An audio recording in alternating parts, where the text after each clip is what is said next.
Kemarin Pak Prabowo memberikan statement, ini juga banyak multi tafsir ya, artinya banyak penafsiran tersendiri begitu. Apa jangan-jangan ini juga mengindikasikan Pak Prabowo belum menolak aspirasi pemakzulan Gibran. Nah kalau gitu pertanyaannya, haruskah Pak Prabowo ini membuat statement yang tegas nih bahwa saya terus bersama Gibran 5 tahun ke depan? Oh ya, pastinya. Ke Mas Toto dulu, Bang Silvester. Oh sorry, maaf. Ya silakan. Iya, menurut saya begini, Pak Prabowo tidak punya posisi apapun secara konstitusional untuk kemudian misalnya meneruskan, andai kata pun setuju terkait dengan usulan mengenai pemakzulan Mas Gibran. Kalau saya sih coba menangkap secara komunikasi yang dilakukan oleh Pak Prabowo kemarin memang sebuah bahasa komunikasi yang berhati-hati. Di satu sisi di hadapan purnawirawan yang katakanlah resmi, istilahnya Bang Silvester tadi, itu menunjukkan sikap bahwa Pak Prabowo akan lebih mendengarkan forum yang sifatnya resmi. Tapi di sisi lain dengan diundangnya Pak Tri Sutrisno, artinya Pak Prabowo juga ingin mengatakan bahwa saya tetap menghormati pandangan-pandangan dan masukan dari para senior, termasuk apa yang dikemukakan oleh Pak Tri Sutrisno lewat forumnya tersendiri. Jadi saya sih masih melihat ini upaya menetralisir. Nah, saya ingin mengomentari apa yang disebutkan oleh Bang Silvester tadi ya. Menurut saya nggak tepat lah, janganlah kemudian usulan-usulan seperti ini itu dilihatnya dengan logika argumentum ad hominem, bahwa siapa yang berbicara lalu punya kepentingan nggak usah didengerin, nggak bisa. Semua orang mau kalah pemilu, mau menang pemilu, punya hak yang sama untuk memberikan usulan. Yang perlu dilihat adalah argumentasinya, apakah konstitusional atau tidak. Jadi jangan kemudian menggunakan logika Bung Silvester. Kalau logika Bung Silvester dipakai, semua pendukungnya Ganjar sama Anies nggak boleh ngasih usulan apapun. Itu menurut saya juga logika yang salah. Tetapi saya ingin mengatakan bahwa alasan yang dikemukakan oleh forum yang mengusulkan poin ke-8 Gibran dimakzulkan itu nggak tepat kalau menggunakan argumentasi masa lalu yang sudah jelas walaupun kontroversial ya sudah kita Kalau harus gitu terima haruskah Pak Prabowo juga kenyataannya. membuat statement yang tegas, Mas Toto, atau lebih sering ini berdua tampil bersama Mas Gibran?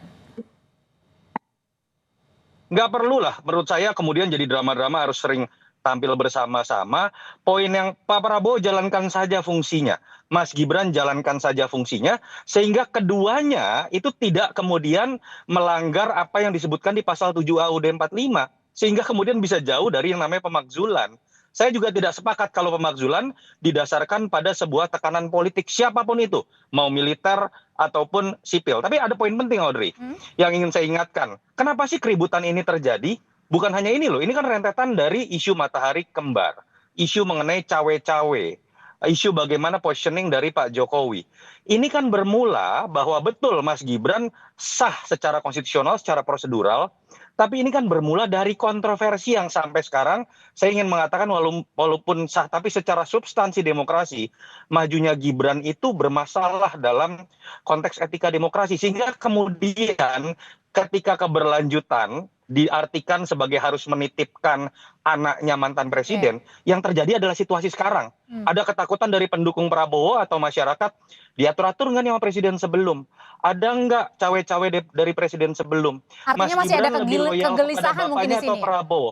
Betul, jadi dari sini kita belajar sejarah. Kita terima fakta bahwa Pak Prabowo dengan Mas Gibran dipilih, tapi jangan ulangi hal-hal yang melanggar etika, yang menimbulkan polemik tidak berkesudahan. Kasihan siapapun yang terpilih akhirnya menghabiskan energi seperti ini. Kalau gitu menurut Bang Silvester sendiri, apa hal yang bisa membuat isu ini diredam? Karena kan masih banyak isu-isu lain termasuk isu ekonomi yang perlu kita aspirasikan juga untuk dicari nih akar untuk penyelesaiannya seperti apa?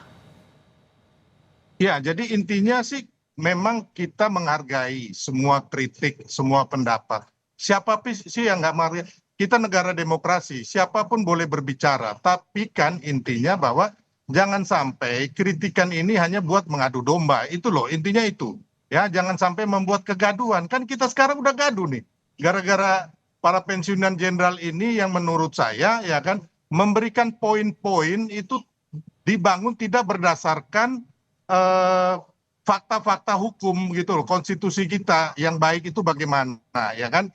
Yang harusnya kan harusnya kita sama-sama para pensiunan ini, ayo umpamanya undang-undang perampasan aset, ayo sama-sama kita kejar agar digolkan, atau sekarang Pak Prabowo dan Mas Gibran itu ingin agar kita swasembada pangan gitu loh, swasembada energi, swasembada air. Bagaimana kita melihat Panglima TNI, Kasat.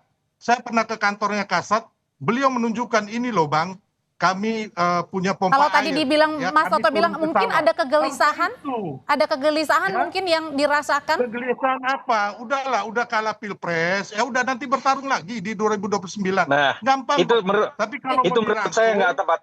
Bang Silvester, Anda Enggak, jangan Bang. Gini. Nggak. Anda kan orang pendukung Anda Ganjar, saya tahu itu. Jadi gini, Anda jangan Ini kita balik menggunakan ke- logika argumen. itu Anda kan kalau pendukung seperti Ganjar, ini Anda harus siapapun ngomong yang gitu. kalah Anda Saya- anggap tidak punya hak untuk bersuara. saya Logika Anda netral rusak, tau sebagai nggak anak Silvester? merah putih loh, Bang. Nggak bisa loh. Anda ngerti Nggak, nggak? Logika Anda itu rusak. urusan Abang. Hak Abang nggak usah. Anda uji Gini. argumentasi dari Forum Purnawirawan itu. Jangan lihat latar belakangnya. Bukan gitu loh. Poinnya ada Itu nggak aja. sekarang? Itu ada bermanfaat nggak buat bangsa Masa kita? yang boleh Kalau bersuara kita cuma diadu domba 58% gimana? dari suara pendukung Prabowo Gibran? Inilah logika yang membuat Bang, kegelisahan kalau umpama bertambah. besok ribut-ribut, Anda mau tanggung jawab gara-gara Loh, ini. bukan tentang ya. itu. Saya anak merah putih, saya Anda nggak mau. jangan Baik. menggunakan logika argumentum ad hominem bahwa ada yang punya hak lebih untuk bersuara karena menang Ya, pilpres. tahu. Kita punya tahu, tapi kan kesamaan latar belakang orang dalam bikin itu kan menolak nggak argumentasi tersebut. Pemakzulan ini salah karena tidak cukup argumentasi, tidak cukup Ya, memang fakta secara salah konstitusional. secara Kita sepakat tentang ketatanegaraan poin kita itu. salah. Nanti dulu, kita sepakat tentang poin itu, tapi jangan batasi hak siapapun termasuk para purnawirawan ini hanya karena mereka dianggap kalah pilpres. Itu saya tolak. Mas Silvester? Ya, saya hargain itu. Kalau umpama beliau ini kan juga timnya Ganjar, saya tahu pasti dia akan Nah, ngomong udah nggak begini. nyambung lagi. Tapi- Di sini Udah kita nggak undang nyambung Mas lagi, Toto Audrey. sebagai pengamat, Bisa, Nggak Bang nyambung Silvester. ini, Audrey. Saya dengan Anda berbeda ya. Saya melihat sesuatu dalam kerangka untuk membangun bangsa. Ya kan, kalau Anda kan Nggak nyambung, nggak bagian dari nyambung. rezim Ya. itu juga. Tadi Jadi juga wajar sudah disuarakan Anda oleh Mas nggak Toto nyambung. bahwa Bisa, Bang. tidak setuju juga dengan pemakzulan. Tapi mungkin begini, Bang Silvester, yang dimaksudkan adalah pastikan ada argumen tersendiri. Tidak mungkin seorang purnawirawan TNI tidak ada angin, tidak ada hujan, kemudian bersuara seperti ini. Pasti kan ada alasan mungkin di balik itu. Ya, Dan alasannya kan kemarin kan mereka kembali lagi ya.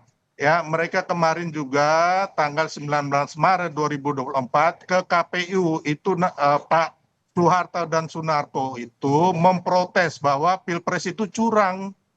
Gitu loh, ada latar belakang. Jadi nggak bisa juga kita abaikan latar belakang mereka. Audrey, saya gitu boleh loh. jawab nggak, Audrey? Ya, Apa yang mereka silakan. lakukan. Kalau Kecuali Silvester ada poin-poin yang menggunakan bermanfaat buat logika bangsa, seperti kita ini, sepakat, kita rapat. Silvester, kamu ingat nggak yang namanya tim Prabowo pun ketika kalah 2014-2019 melakukan protes ke KPU dan Bawaslu. Apakah Pak Prabowo dengan timnya kemudian pada saat itu dianggap tidak punya hak bersuara? Paham, Anda nggak Pak nyambung. Prabowo, tadi belum ada Kita di situ. bicara di sini, kita uji saja apakah Oke. argumentasi purnawirawan itu kuat atau tidak secara konstitusional. Jangan Anda bawa menang Ayo atau kita kalah. uji. Itu yang akan akan menambah poin-poin kegelisahan. Kita uji, Pak Yunarto. Kita yang uji, terhormat, tapi ya. Anda jangan mulai Anda dengan sama bahasa saya uji, ada kalau nggak Anda kalah Oke. pilpres, Kalau Anda gitu, tidak boleh Bapak-bapak, bersuara. sing- Itu udah ngawur. Bapak-bapak, singkat saja. Saya mau minta pandangan dari Bang Silvester dan juga Mas Toto. Tapi Ya, Bang Silvester dulu. kita Kalau uji begitu, sama-sama. bagaimana caranya biar isu ini tidak semakin menjadi bola liar dan akhirnya kita kan masih punya isu-isu lain ya, isu ekonomi, Udah jadi bola liar. isu lain sebagainya. Gimana caranya ini supaya tidak ada lagi nih isu pemakzulan ini? Atau Kalau buat diundang saya gitu, simpel. Mas Toto? Kalau buat saya, ketika Pak Prabowo bekerja dengan sebagaimana mestinya, memposisikan dirinya sebagai satu-satunya pemimpin, Mas Gibran memposisikan dirinya sebagaimana mestinya secara konstitusional, itu menurut saya juga dia akan menjauhkan dirinya dari pemakzulan. Tidak usah takut dengan tekanan-tekanan politik apapun, dan tidak usah Oke. juga pendukungnya itu kemudian kebakaran jenggot dengan kemudian memilah-milah orang yang bersuara kalah pilpres atau menang pilpres. Itu yang menambah kecemasan dan menambah sebuah kontroversi. Oke, intinya Kalau kerja itu ya. dijalankan dengan baik, bekerja, ya sudah. Oke. Begitu pula pendukungnya menurut saya lebih banyak berbicara mengenai kerja dari presiden dan wakil presidennya dibandingkan bernostalgia masa lalu tentang siapa yang kalah dan menang pilpres seperti yang disampaikan oleh Bung Silvester tadi. Bang Silvester. Hal-hal gini nih Audrey nih Anda ini yang bikin apa ya? yang tidak ada menjadi ada karena budaya menjilat tadi. Janganlah, gitu. Ada ngomong aja. Pak Prabowo itu mandiri, tidak dicawe-cawe. Nah, kita kembali ke tema hari ini, Bang. Kita balik ke tema hari Ya, ini. jadi intinya gini, kalau saya sebagai anak bangsa Merah Putih, ayo para purnawirawan kita duduk. Mana poin-poin ini yang bisa untuk membangun Jadi bangsa, perlu ada bermanfaat ketemu buat bersama, bangsa Bang kita. Sylvester. Oh ya, Yang kemarin belum cukup berarti. Terus yang kedua, ayo kita sama-sama ya kan mendukung agar mengusut koruptor dan undang-undang perampasan aset dan uang kartal ini disahkan. Terus yang kedua, ayo kita sama-sama turun ke sawah bersama Panglima TNI, Kasat untuk masalah pengairan, pupuk dengan Pak Prabowo agar kita bisa swasembada pangan, swasembada kedaulatan di bidang pangan, energi dan air. Itu yang kita inginkan. Mari sama-sama kita membangun bangsa. Jangan bikin kegaduhan gitu loh. Perlu duduk bersama nggak sih, Mas Toto tadi dikatakan Bang Ya Sylvester? perlu, nggak ada masalah, perlu. Mas Toto? Kita Ya bagaimana pingin mau duduk bersama kalau kemudian orang baru berkomentar lalu dikatakan kalah pemilu. Itu menurut saya yang seharusnya kita lepaskan. Uji argumentasinya. Mau dia senior, mau dia militer atau sipil, kalau argumentasinya tidak kuat kita duduk bersama. Tapi jangan duduk bersama dengan sudah menempatkan Anda berbeda dengan saya karena Anda kalah dengan Pilpres. Saya meyakini sekali Pak Prabowo tidak punya pemikiran seperti itu. Karena Pak Prabowo bahkan mendatangi orang yang kalah Pilpres. Pak Prabowo berusaha untuk merangkul. Berbeda dengan para pendukungnya, sebagian pendukungnya, seperti yang juga tadi disampaikan dalam argumentasi Bang Sylvester. Kalau kesamaan sikap dengan Pak Prabowo yang dilakukan oleh para pendukungnya, saya meyakini kok kegelisahan itu tidak akan muncul. Isu matahari kembar tidak akan muncul. Isu mengenai cawe-cawe juga tidak akan muncul. Jadi mulailah dari sikap sebagai seorang pendukung seperti yang sudah dicontohkan oleh Prabowo sendiri. Iya, saya paham ya kan. Yang Abang Singkat, bilang tadi, sudah habis. honeyman, jangan menyerang pribadi. Tapi kan kita tahu juga kenapa sampai poin-poin Bang Sylvester. 8 poin ini ada karena ada latar belakang juga Pak Yunarto yang Bang Sylvester, terima kasih untuk waktunya. Gitu loh. Mas Toto, terima kasih juga untuk waktunya. Selamat malam. Ya, terima kasih. Bang. Usai jeda, saudara, selebgram Lisa Mariana menggugat